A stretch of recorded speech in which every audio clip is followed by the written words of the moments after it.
신약 성경 로마서 12장 1절에서 3절까지의 말씀, 신년 첫 주일의 말씀 우리가 한 목소리로 함께 크게 봉독하여 읽겠습니다. 12장 1절. 그러므로 형제들아, 내가 하나님의 모든 자비하심으로 너희를 권하노니 너희 몸을 하나님이 기뻐하시는 거룩한 산 제물로 드리라. 이는 너희가 드릴 영적 예배니라. 너희는 이 세대를 본받지 말고 오직 마음을 새롭게 함으로 변화를 받아 하나님의 선하시고 기뻐하시고 온전하신 뜻이 무엇인지 분별하도록 하라. 내게 주신 은혜로 말미암아 너희 각 사람에게 말하노니 마땅히 생각할 그 이상의 생각을 품지 말고 오직 하나님께서 각 사람에게 나누어 주신 믿음의 분량대로 지혜롭게 생각하라. 아멘. 신년 새해 첫 주일입니다. 송구영신 예배를 드리고 채 하루가 한 반나절 정도 지나지 않은 그런 아침, 신년 첫 주일 예배로 만나는 그런 흔치 않은 시간을 우리가 경험하고 있습니다. 한참 이제 은혜를 받고 어린 청년 시절에는 예배와 예배, 집회와 집회, 또 기도회와 기도회가 계속 이어지면 너무 행복하고 기뻤는데 언젠가부터 우리가 그런 예배에 대한 기쁨들을 좀 잊어버리고 사는 것은 아닌가. 이제 또 송구영신 예배 드리고 그날 바로 주일 예배를 드려야 된다. 이거 부담으로 좀 다가오지는 않으셨는지 모르겠습니다. 그 예배를 준비하면서 계속 정신없이 예배 드리고 있는데, 근데 저는 그 예배 시즌 좀 행복합니다. 우리의 그 기쁨이, 예배에 대한 순수한 기쁨이 또 온전하게 회복되는 이 한 해가 되기를 축복합니다. 사실 송구영신 예배는 1년에 한 번 드리는 것이지만 이 송구영신이라는 의미는 매일의 삶에 적용될 수 있는 것이잖아요. 그래서 옛것을 보내고 또 새것을 맞이한다는 그 마음의 뜻과 의미는 우리의 매일의 생활에 적용할 수 있는 것입니다. 그러므로 2023년도 계묘년이라고 하는데 이 한 해는 늘 새롭게 채워가시는 하나님의 은혜를 감사로 받으시면서 그렇게 신앙의 실력, 신앙의 어떠한 능력을 쌓아가시는 한 해가 되시기를 다시 한번 축복합니다. 모든 일의 시작이 중요하기 때문에 시작이 반이라는 말이 있습니다. 그렇지만 무엇으로 시작하는가, 또 어떻게 시작하는가가 참 중요한 것 같아요. 일단 시작이라는 것은 중요하지만 이 시작을 정확하게 잘 시작하지 못하면 그러면 나중에 그 결론이나 중간 부분에 점검할 때 보면 우리가 가고자 했던 목적과 목표에서는 상당히 이격되어 있는, 간격이 벌어져 있는 것을 경험할 수 있기 때문에 그래요.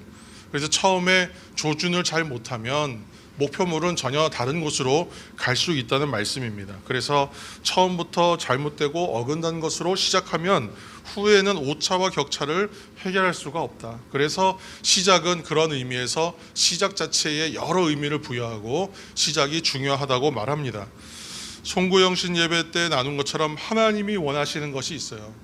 하나님께서 원하시는 것이 우리의 도달해야 될 점이기도 하고 우리의 시작해야 될 이야기이기도 합니다.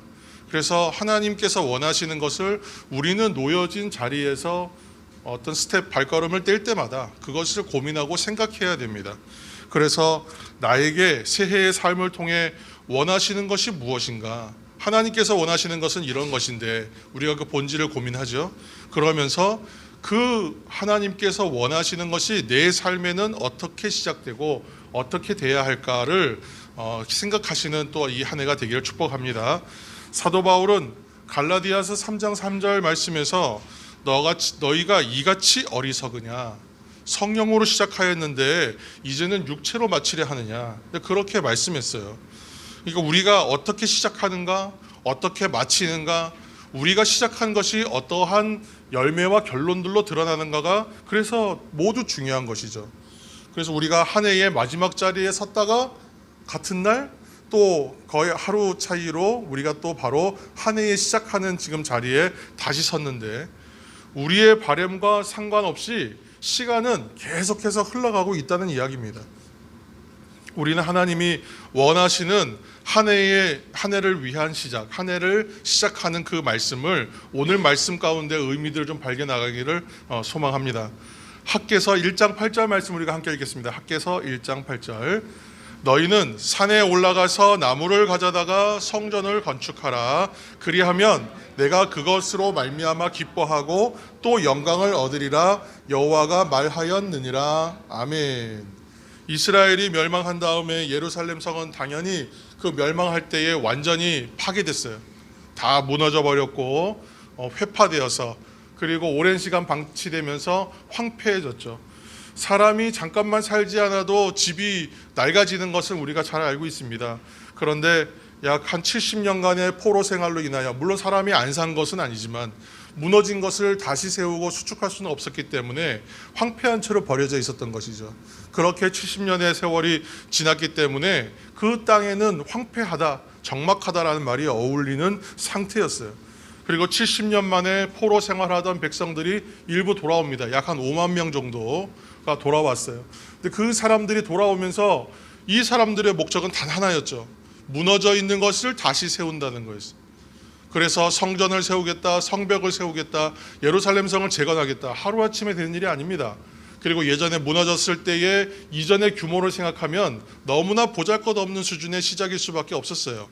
그래서 지어가면서 실망도 하고 또 잘 안 되어가니까 멈추기도 했던 것입니다. 그렇지만 이러한 일은 그 시작이 중요하죠. 다시 말씀드리지만, 그러나 시작되었지만 일이 중단될 수도 있다는 거예요. 문제는. 그리고 일의 결국은 완성을 향해 가는 것이기 때문에 시작으로 다시 돌아가서 다시 시작하는 거예요. 그러니까 일이 중단되었을 때 다시 시작하는 것도 필요하다는 거예요. 시작은 시작이 중요하고 어떻게 시작하는가가 중요하고, 시작하였으나 멈출 수 있다. 그러나 멈췄다면 그때 다시 처음의 마음을 회복하여 다시 시작하는 것도 중요하다. 그리고 이 모든 일은 완성을 향해 가야 된다. 그러한 이야기를 드리는 것입니다. 어느 잔잔한 바다에 배가 한 척 떠 있는데 이 배를 보니까 지난밤에 보통 일을 겪은 것 같지는 않아요. 상당히 어려운 일을 겪었어요. 그래서 큰 풍랑을 겪어낸 흔적이 보입니다. 그런데 막상 거친 파도는 잘 이겼어요. 그리고 거친 파도가 다 지나간 다음에 잔잔한 파도 위에 있음에도 불구하고 이 배가 누가 보아도 방향성이 없이 표류하고 있어요. 그러면 왜 그렇겠습니까? 비록 큰 파도와 역경은 잘 이겨냈지만 정작 배의 중심을 붙잡아 줄 수 있는 방향키가 온전하지 않았다. 두 번째는 배가 움직이지 않도록 중심을 다 잡아줄 수 있는 무거운 닻을 내리지 않았기 때문에, 깊이 내리지 않았기 때문에 그렇다는 거예요. 새해에 달라지는 일 가운데 가장 좀 사람들이 관심 있어 하는 것은 나이에 대한 어떤 제도가 바뀐다. 그동안 나이를 세는 방식이 많이 있었잖아요. 그런데 그 나이를 세는 방식이 이제 6개월 정도 이제 시행이 되려면 6개월 정도 시간이 필요한데, 그 시간이 지나고 나면 만 나이로 통일이 된대요. 그러니까 생일이 지났느냐 아니냐에 따라서 어떤 분은 2살 줄어들고 어떤 사람은 한 살은 줄어드는 것이죠. 그러니까 생일이 지났는지 여부에 따라 달라지긴 하지만 전체적으로는 나이가 한 살 적어져요. 그래서 올해는 2022년도에서 2023년도가 되어도 우리는 나이를 안 먹는다, 이렇게 말씀하시는 분이 많이 있어요. 그러나 세월은 멈춰 있지 않다는 것이죠. 그 시간이 다시 반복되는 것도 물론 아닙니다. 다만 우리의 나이를 한번 생각해 보면서 지나온 세월, 살아온 인생을 한번 생각해 보는 의미는 있는 것 같아요.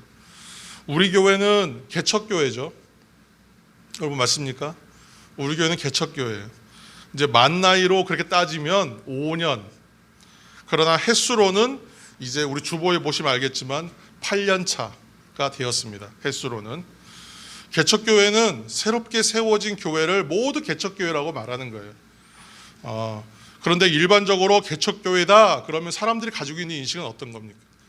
교인수가 적은 교회, 재정이 적은 교회, 또 교회 사이즈가 한마디로 작은 교회, 그래서 모든 것이 뭔가 힘들고 어려운 교회, 그 교회를 사람들은 개척교회라고 해요. 우리 사랑 담은 교회도 사실 개척교회예요. 그런데 개척교회는 정말 그러한 교회만을 개척교회라고 하는가, 우리가 한번 생각해 봐야 됩니다. 그래서 오늘 우리 교회 이야기를 잠시 하면서 그 의미를 좀 나누고자 합니다. 성도 여러분, 개척교회는 작은 교회가 맞아요.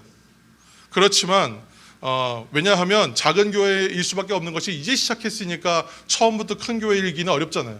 그런데 요즘에는 일반적 표현으로 갖출 것 다 갖추고 시작하는 개척교회들도 많이 있어요. 그래서 아예 처음부터 개척하였지만 대형교회, 처음부터 시작했는데 3,000명 교회로 시작하는 교회들도 있어요. 그러니까 단지 개척교회라고 하면 숫자나 사이즈로만 말할 수는 없다는 거예요. 오히려 개척교회라고 하면 중요한 것을 무엇을 보아야 하냐면 그 크기가 적은가 뭐 큰가 작은가 숫자가 많은가 재정이 많은가를 보는 것이 아니라 어떠한 신학을 가지고 있는 교회인가, 어떠한 비전을 가진 교회인가, 무엇을 목적으로 하는 교회인가. 그래서 그렇게 시작해서 우리가 오늘 말한 대로 그렇게 시작했는가, 그렇게 잘 시작했는가, 그리고 매일 새롭게 시작하면서 완성을 향해 잘 가고 있는가. 그것이 개척교회의 중요한 이유가 되고 스토리가 되는 겁니다. 한마디로 숫자니 사이즈니 이런 것은 다 허상이라는 거예요. 그래서 개척교회는 그 교회만의 특별함을 가지고 시작해야 돼요. 그렇게 해서 세워져 가야 돼요. 개척교회는 상황과 여건을 철저하게 고려해야 돼요. 이상에 붙들리면 어려워져요. 왜냐하면 이상과 현실은 너무 멀기 때문에 그렇습니다. 아주 현실적인 것을 매우 현실적으로 고민할 줄도 알아야 돼요. 개척교회는 그래서 상황과 여건을 철저히 고려해서 시작하고 세워가야 합니다. 특히 이미 모든 틀을 완성하고 있는 우리가 말하는 기성교회들은 그런 고민이 별로 없어요. 왜냐하면 이미 다 세워놨으니까 그 고민들을 해서 만들어 놓은 것입니다. 물론 그것이 다 옳고 잘된 것은 아니겠지만 그런 것에 대해서 별로 고민하지 않는 것이 기성교회의 특징이고, 이런 것 하나하나에 예민하게 민감하게 고민하는 것이 개척교회의 특징이라는 말씀이에요. 특히 개척교회는 대부분 목회자가 한 사람입니다. 우리도 그렇죠. 목회자가 한 사람이기 때문에 목회자가 탈진하거나 아니면 현실적 어려움 겪기 시작해서 집중하지 못하면 교회는 굉장히 혼란과 어려움을 겪을 수밖에 없어요. 교회가 잘 세워가기가 어렵습니다. 그런데 저는 이와 같이 바른 목적을 가지고 시작하고 세워져 가는 교회를 개척교회라고 부르는 거 별로 좋지 않아요. 저는 그 말에 너무 많은 생각지 않은 우리가 좀 인정하지 않을 그런 이야기들이 너무 많이 포함되어 있어서 개척교회라고 부르기보다 저 나름대로 용어로 고민해 봤는데 시작한 교회다라고 말하고 싶어요. 그래서 오늘 설교의 제목이 시작한 교회입니다. 우리 교회도 시작한 교회예요. 그래서 교회다운 교회로 세워가는 것이 교회의 목표. 시작한 교회의 목적은 그것이 목표요 기도 제목이 될 수밖에 없습니다. 학계 선지자 시대에 성전 건축이 멈추었어요. 그러나 다시 시작되고 결국은 완성이 되었습니다. 이것이 완성되기 전까지는 옛날 솔로몬 성전과 비교해서 얼마나 보잘것이 없는가 낙심도 하고요. 지어져 가면서도 만족이 없고 그랬단 말이에요. 그런데 다 지어놓고 나니까 어떻게 돼요? 이 자체의 완성이 너무나 감격스러운 거예요. 무너졌던 것이 회복되었기 때문에 그렇습니다. 그래서 우리도 무너졌던 것을 회복시켜 나갔을 때의 그 감동을 경험해 보기를 원합니다. 사랑담은 교회는 시작한 교회로서 그 완성을 이루어가는 교회가 되었으면 좋겠어요. 그래서 우리는 그런 의미에서 시작한 교회로서 무엇을 해야 할까를 고민하는데, 사랑담은 교회는 새해에 그 첫 단추로서 교회 학교 세우기, 교회 학교를 통한 다음 세대 세우기를 하기를 원하고 기도하고 있습니다. 이 일을 위해서 해야 할 것은 모든 성도가 교사가 되어야 된다. 모든 성도가 가르치는 자, 섬기는 자, 기도하는 사람이 되어야 한다는 거예요. 그래서 모두가 교사가 돼서 이것은 단지 어린 아이들에만 국한된 것이 아니라 어린 영혼을 바르게 세우는 일에 대한 교사가 모두가 될 수 있어야 됩니다. 그래서 이것에 대하여 관심 갖고 기도하며 합심할 때에 그 시작은 약할 것이에요. 그러나 우리는 시작할 거예요. 그리고 시작할 때 잘 하려고 기도하고 시작하려고 해요. 우리 다음 주부터 우리가 함께 협의해서 기도 모임을 시작할 겁니다. 우리가 지금 금찬을 잠깐 쉬고 있는 이 시기가 그래서 교회 학교 세우기, 사역 세우기를 위한 기도의 시간으로 삼으려고 합니다. 그래서 함께 동참해 주셔서 기도했으면 좋겠어요. 그렇게 기도하면서 시작할 때에 시작은 미약하지만 결국은 그 열매는 귀한 것으로 나타날 줄로 믿습니다. 우리는 결국 한 사람이 서야 되는 거예요.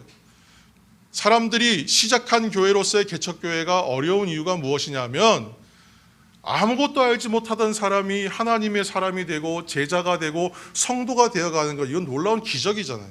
우리가 여기 있는 것처럼. 그렇게 한 사람을 세워가는 게 얼마나 어렵습니까? 그래서 사람들은 오늘날 개척하면서 쉽게 하고 싶어서 기존의 성도들을 데려오려고 해요. 제일 쉽잖아요. 이미 완성된 사람들이 모여서 그냥 교회를 이루는 거예요.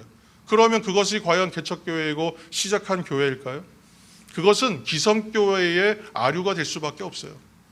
시작한 교회는 전혀 믿지 않고 전혀 알지 못했던 사람이 아는 사람이 되고 하나님의 사람 되어가는 것을 만들어가는 교회가 시작한 교회. 그래서 시작한 교회는 생명을 탄생시키는 자리예요. 그래서 시작한 교회는 그 교회의 세워짐 자체가 생명의 탄생이에요. 그래서 귀한 거예요. 그래서 하나님이 그 교회를 사랑하세요. 오늘날 한국 교회에 10개가 생기면 25%만 살아남는다고 해요.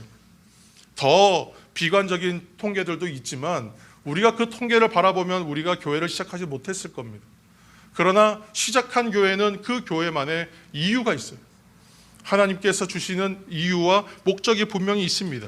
결국은 한 사람이 서는 것, 자립의 성도가 되고 다른 한 사람을 자립하도록 세워가는 것, 그것이 시작한 교회의 목적이에요. 송구영신 예배와 바로 새해 첫 주일 예배를 계기로 우리는 그래서 이 좋은 결단들을 나누어 갈 수 있어요. 한 주간의 텀, 또 한 주간의 텀, 한 주간의 텀을 얘기하면 우리가 그 연속성을 이야기가 쉽지 않았을 텐데 지난 송구영신 예배와 바로 이어서 주일 예배를 드리면서 조금 깊은 이야기를 우리가 연속해서 나눌 수 있는 것입니다. 이러한 이 시작을 위한 결단은 이처럼 새해 첫 주일에 하기에 참 좋은 이야기지만 이것은 새해 첫 주일에만 할 이야기가 아니죠. 왜냐하면 시작은 매 주일마다 새롭게 시작할 수 있기 때문에, 시작은 매일 하루마다 시작할 수 있기 때문에 매일 하루마다의 송구영신의 의미가 있고 매 한 주마다의 송구영신의 의미가 있기 때문에 그렇습니다. 매일마다, 매 주일마다 새롭게 결단함으로 시작할 수 있다는 것이에요.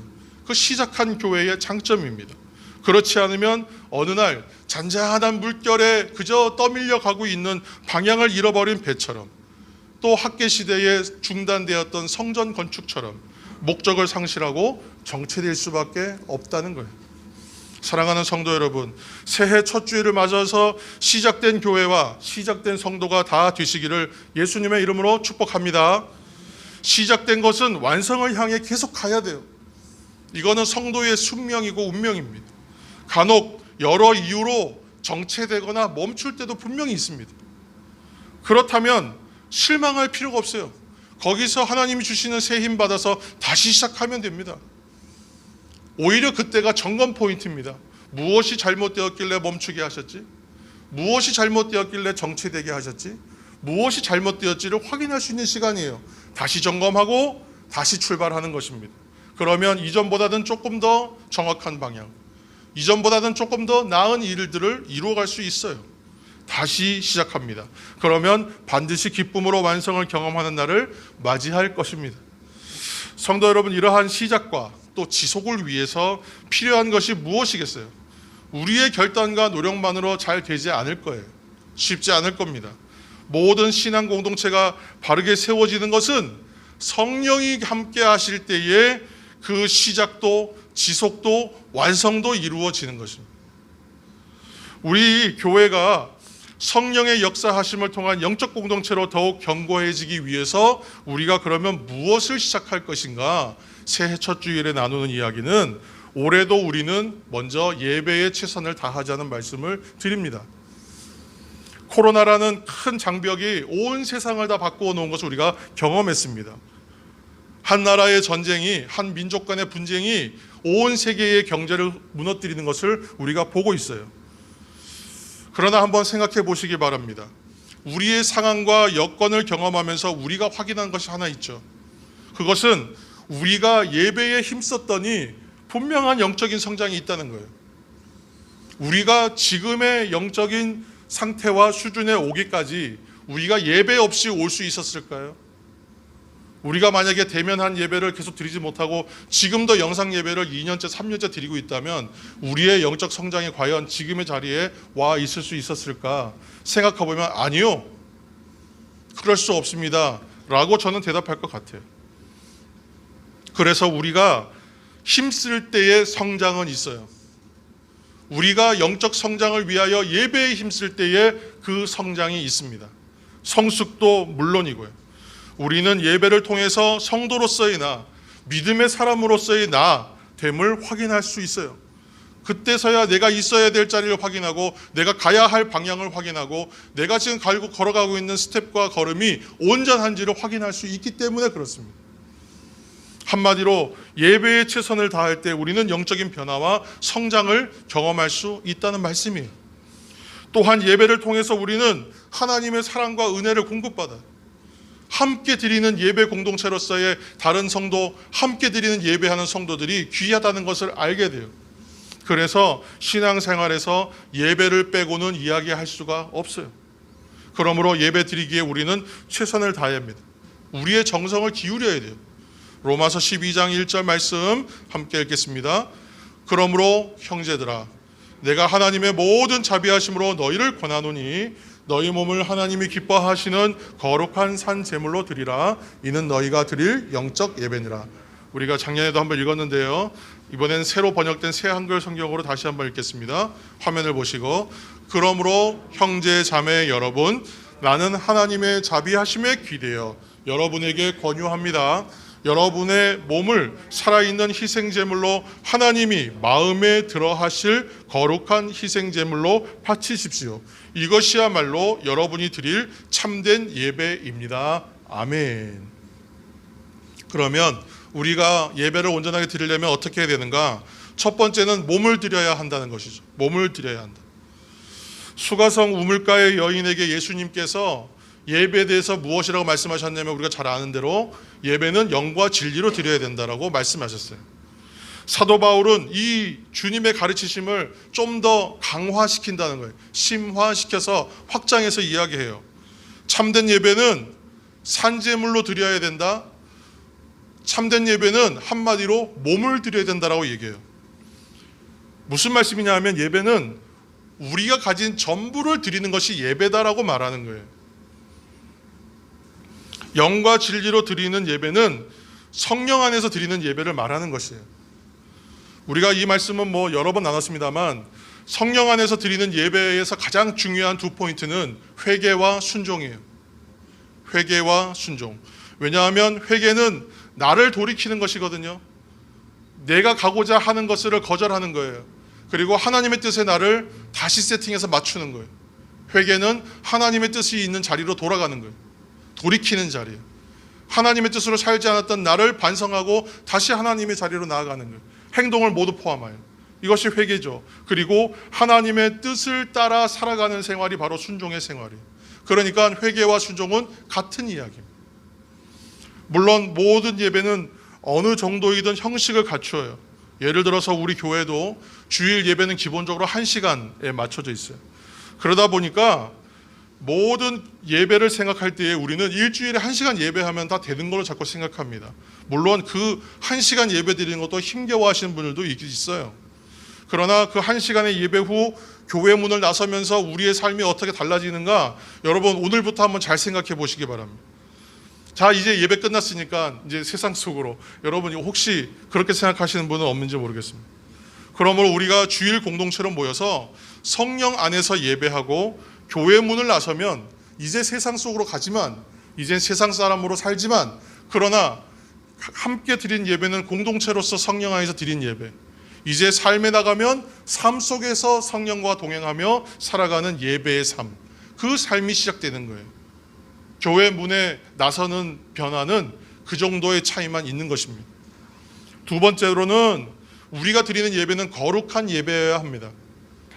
거룩은 우리가 잘 아는 대로 구별되고 성별되는 것을 이야기하죠. 구약시대의 희생제사로서 드리는 제물은 구별된 것, 성별된 것이었어요. 특별히 고르고 고른 것이었어요. 흠 없는 것이었어요.